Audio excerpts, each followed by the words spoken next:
I hate base game. Seriously. This is likely the first and the last time that I will ever build something that is base game only.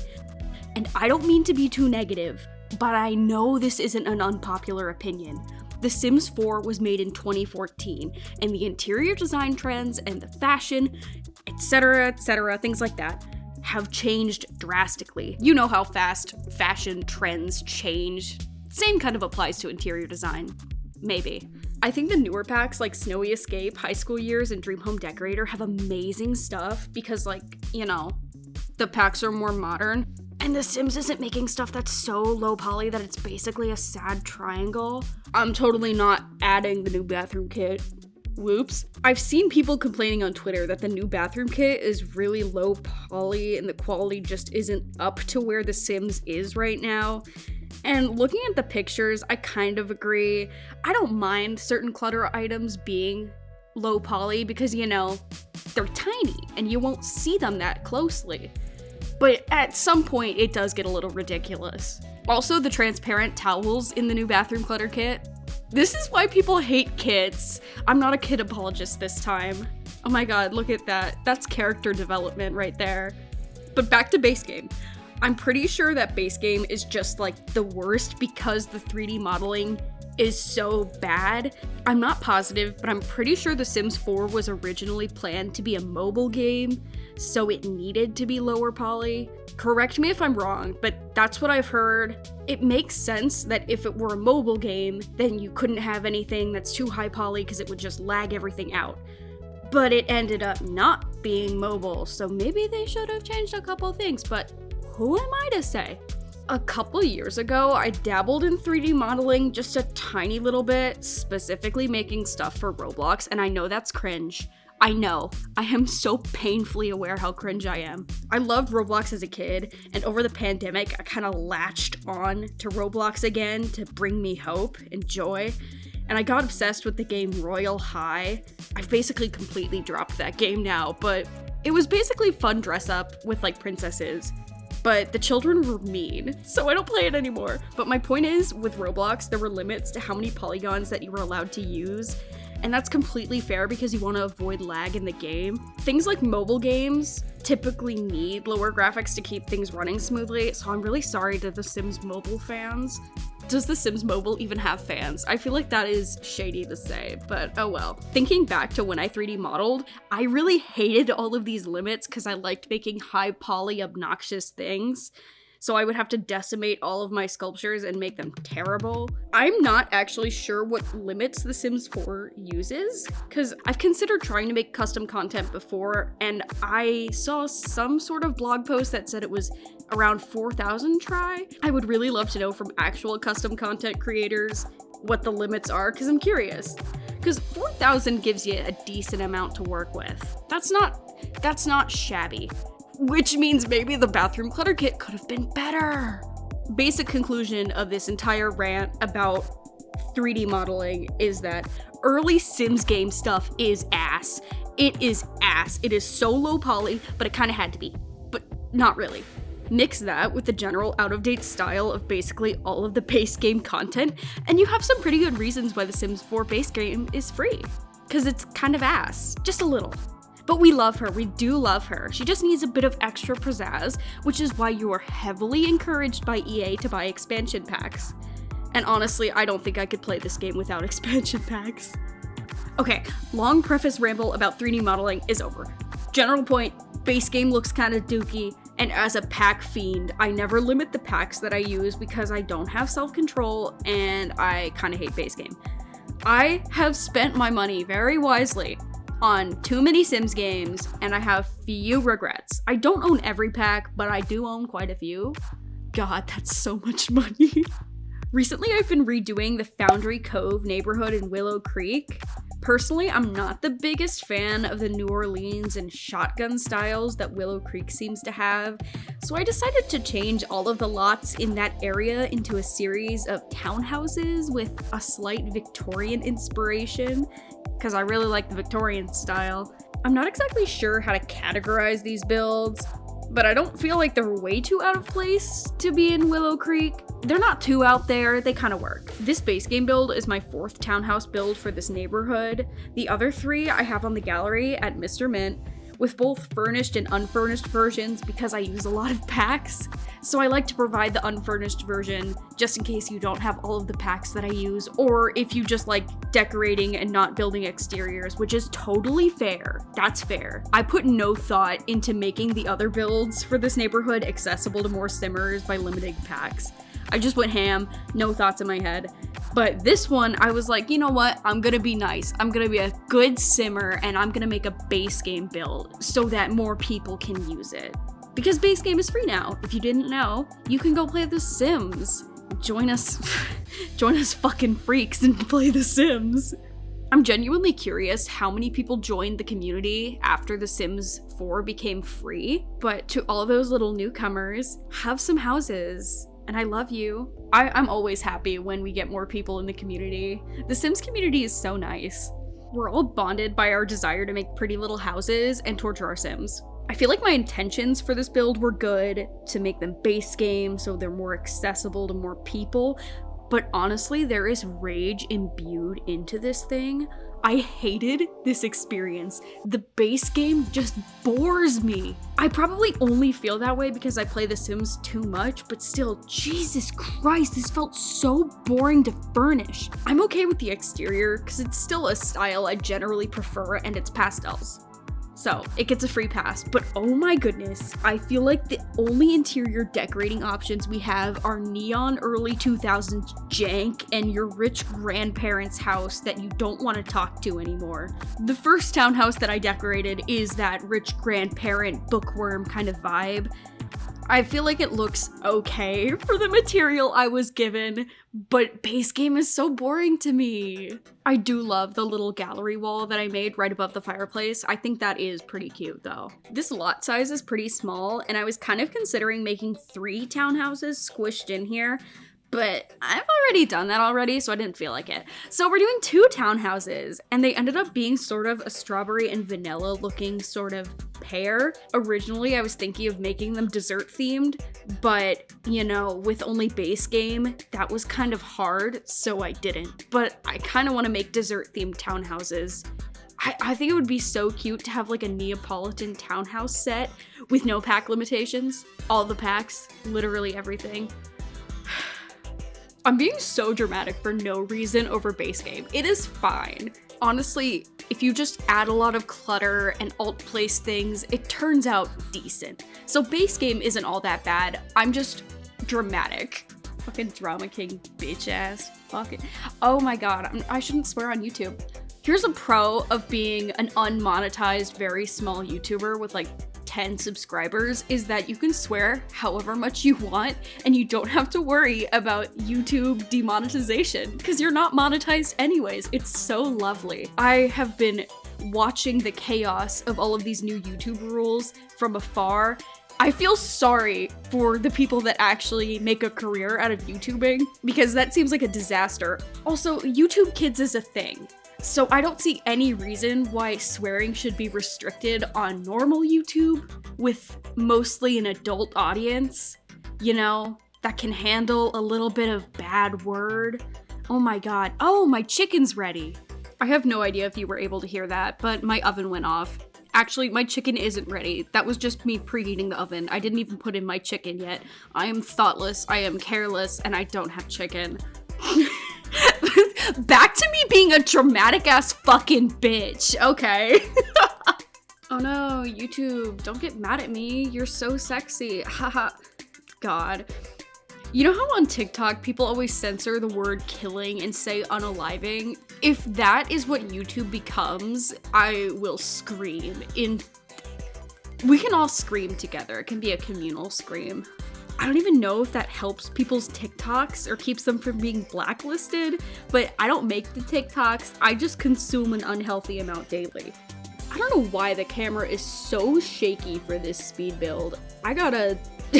I need to fix that for future ones, but currently we are working on the kitchen, and I put a bar in there because honestly you need to be drunk to deal with base game. Is that mean? That might be a little mean. Oh well. I don't even think that bar fits well into the space. I just kind of put it there. I don't even know my thought process behind that. Oh my god, and the plates on the wall looks like the Pancakes house. God, the Pancakes house is so ugly. Oh, another feature of this build that makes it hideous is that it's medium wall height, which, ugh, disgusting. Absolutely disgusting. Medium wall height. But you get all the nice fun trims when you use medium wall height. So that's like the only reason to use it. Everything looks worse when you're decorating and it makes it harder to see. Medium wall height is the true enemy in The Sims. Why can't we have nice fun trims for short wall heights? Short wall height is best wall height. Oh my god, who uses the like tallest wall height? I want to meet that person because I think they're crazy, but they must be a genius to be able to work with that. I have never used the tall wall height. Now that I'm thinking about it, like, dang, that's impressive if you can do that. Oh, a feature I do love in this townhouse is the little greenhouse section. Or is it an enclosed porch? I don't even know. But there are these hanging plants that are in debug of the base game, which, why are they in debug? They're so cute. So I gotta bring those in there. Oh, and no base game build is complete without the secret bookcase door. So I made a secret bookcase little writing nook. I don't know why you would have to be secretive about your career as an author, but you know what? Go off.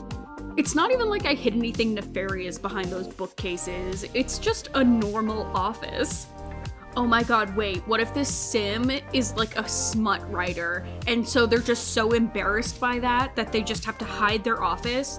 Bro, just embrace it. Oh my god, you're a sim that writes smut. Who cares? Literally live your life to the fullest. Absolutely. I do love that there is a knight guarding the door just to keep people out just in case. You know, keep out the minors. You don't want your grandkids accidentally walking in.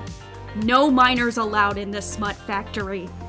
Oh my god, in the comments, drop what you think their AO3 account name is. Oh, they write about the sussy, the sim pussy, the sussy. Oh my dear lord, the sussy. Speaking of sussy, I used to download my sister's custom content mods folder instead of finding my own stuff because she has good taste. And one of the skirts was corrupted, and so I just saw straight sussy. It was a Ken doll down there, and I did not want to see that. We are playing rags to riches. I do not need to see your sussy. Put that thing away. Put it away. Put the dogs away. We don't need to see that. This is a good Christian Sims household. I am liking how this build is getting at least a bit of interest in its backstory. Like, we've got some rich grandparent with estranged grandkids that write smut. Speaking of smut, to all the people that read a lot of books, what's with the fairies? Why do you guys like fairies and fae so much? It makes me genuinely curious. Maybe I'm just very ace, but I'm like, what do y'all see in that? I don't get the fairy thing, but you know, to each their own. Okay, maybe I should go back to actually talking about the build instead of going on very strange tangents. Sorry to anyone listening. This bedroom also has a fireplace like downstairs, even though they don't connect. I know some colonial style homes have a fireplace in the middle of the house, so you can have one upstairs, downstairs, and a couple different rooms to keep everyone nice and cozy when heating didn't exist, because, you know, colonial times. But I did not put that thought into this. I just put in a fireplace because it looked cozy. Also, above the dresser, you don't get a mirror, you get a lovely oil painting and sconces to the side, because this townhouse specifically looks like a pretentious kind of deal. Pretentious book writer, even though the author writes some spicy stuff. They're still pretentious. This next townhouse is actually split up into 2 apartments. The first apartment is really colorful and bright, while the other one is very modern and duller in the color palette. I liked how the styles contrasted with each other. At first, I wanted to challenge myself by using one of the hideous bright colored base game swatches like the magenta on the kitchen cabinets, but I kind of gave up because it would have sucked, and I can't deal with that. I can't deal with that right now. So for this apartment, I ended up using a color palette of yellow, blue, and a little bit of turquoise. Upstairs, I also added a dash of green and orange, but that's for later. I feel like when decorating Sims houses, it's best to pick a cohesive color palette and try to make sure all of your rooms are connected by a color story in some sort of way.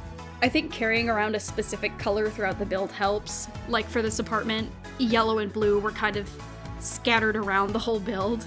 Even if it wasn't the main color in a certain room, it would have a cameo or something. One of the tricks that I use when I'm not sure how I want to decorate a build is to choose a rug first. Because when you pick a rug, it gives you a color palette to work off of.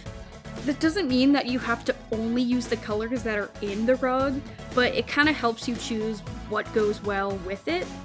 Like if you have an olive green rug, I don't know, I think pink looks good with olive green, but I just really like pink, so I may be biased.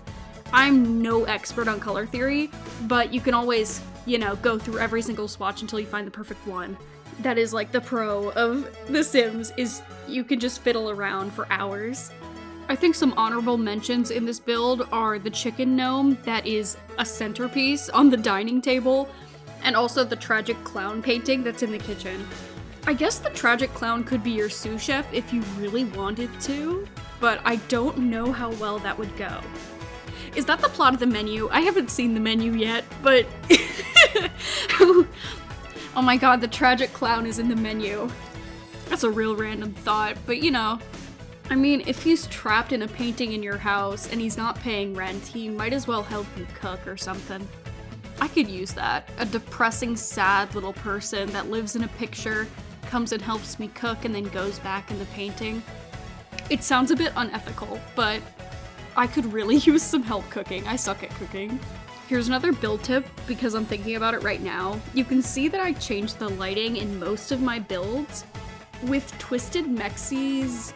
Oh god, is it the tool mod or Better Build By? I don't know, get both of those mods, they're great. But one of those mods allows you to change the lighting really easily, so you don't have to bring a sim in there. I always give my older looking builds more yellow lighting, and then the more new ones get the normal white lighting. And then the fun builds get colorful lighting, ooh. It's a tiny thing, but changing the lighting in builds really does help make it feel better. I don't have a better word for it, but usually when I'm hating how a build is looking, I just kind of change the lighting and then I like it a little bit better. Oh, for this bedroom, I really wanted to use that weird leaf wallpaper. I never use it, but this felt like the perfect excuse to use it, It has blue, which connects it to the color palette of the downstairs, but it also has green now, so you can see that I use a bit of green furniture, green bedding, but I didn't completely remove the blue or change the color palette of this room. I don't know. Those are just my build tips of the day. Have a cohesive color palette and change the lighting in your builds. I don't think this room is all that perfect, but it's base game, so we're working with what we got, and what we have is not a lot.